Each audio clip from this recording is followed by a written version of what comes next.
Good morning, guys. So I got 60 mile an hour, 70 mile an hour winds this morning. The big rigs were pulled over. I got insulation today. I had to stop and strap this down 5 times just to get it to the address. So, but we made it. But what I'm gonna have to do now is hand unload this basically onto my fork and just bring it over a little bit at a time. I mean, I barely made it out here with this. This wind is just insane today. But as you can see, insulation, I'd rather them bring it on the box truck. But sometimes they just don't give me a choice and don't let me refuse things, supposedly. So that's what you gotta deal with sometimes.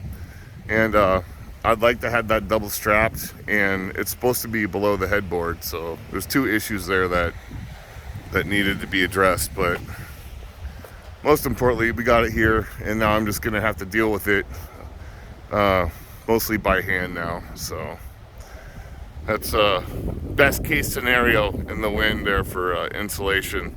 If you get it, you want to have it double strapped like this one. I have my buckles here that are welded, so I only have one buckle there, so that's why it's like that.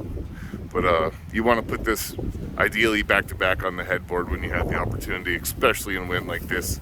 It wasn't loaded properly. Should have been loaded front to back, and I should have fixed that. That's my bad. But we got it here. So anyways, I'll catch you guys on the next one. Give me a like or comment if you had this happen, and I'll talk to y'all later.